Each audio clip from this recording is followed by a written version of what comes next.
is a real fact of life, but certain factors can speed up the process. So here with some tips on what to do to help reverse premature aging fast, celebrity nutrition and fitness expert and New York Times bestselling author JJ Virgin joins us.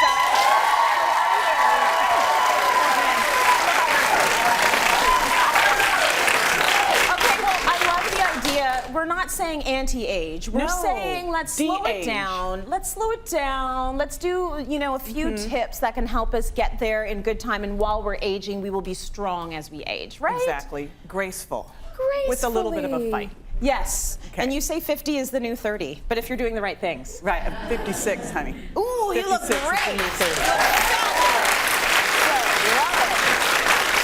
what do we need to know? What should we be doing? So I wanted to grab some things that may be counter to what we've heard. And the first one is to stop the snacking. Interesting. Right? We all think we should be grazing throughout the day, and that's actually exactly what you don't want to do, because every time you eat, you raise blood sugar, which means you also raise a hormone called insulin. Yes. And if you're eating all day long, you keep that insulin up, and it's very inflammatory.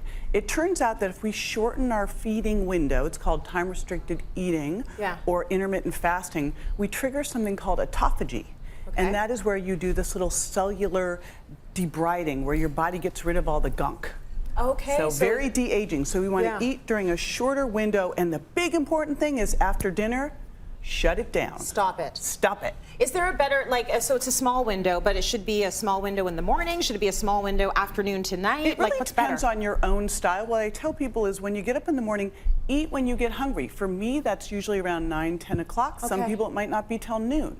And then you want to, from that point, have about an 8-hour window. An 8-hour window of eating. 8-hour window. Ideally, every single day, do at least a 12-hour. But if you can do it, what I do on the weekends especially, it works perfectly. Do the 8 hours. Sleep in. Eat a little later. Eat a little bit earlier at night, and then shut it down. Sleeping's a good diet, isn't it? Sleeping is the best thing of all. We're going to talk about that. Go to sleep. Yes, you can't eat while you're sleeping, right? Okay, so stop snacking. Stop the snacking. Only eat within an 8-hour window. What do we have here? Watch out for the hidden sugars. Like, look at this green drink. We've all heard we should be having more greens. Well, when you drink this green drink here, it actually has more sugar than a soda. So you look at the things like, you know, the yogurts.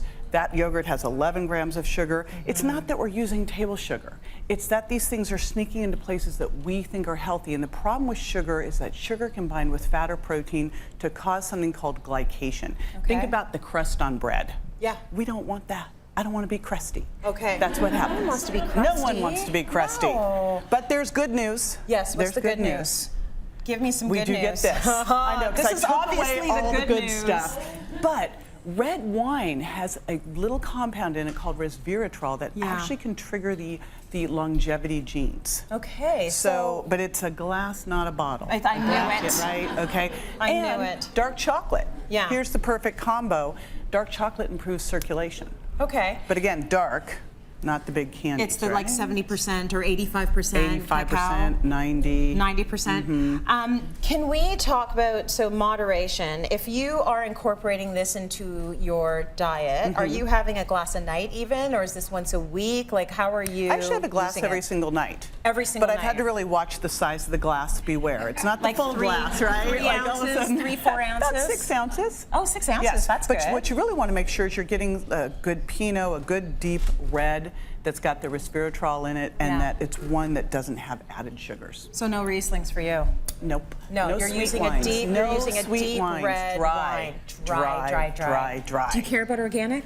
Yes. You do? And I buy things out. I actually don't drink U.S. wines. I drink all of I tend to do Italian, Portugal, German, because those tend to have less additives. They know what's up. Okay. Yummy. Let's talk about what's happening here. Well, you mentioned sleep. Yes. So turns out that poor sleep is just one of the big stressors that we have. And when you are stressed, stress shortens something called your telomeres. Okay. These are the little end caps on your genes. And so you want to keep your cells healthy.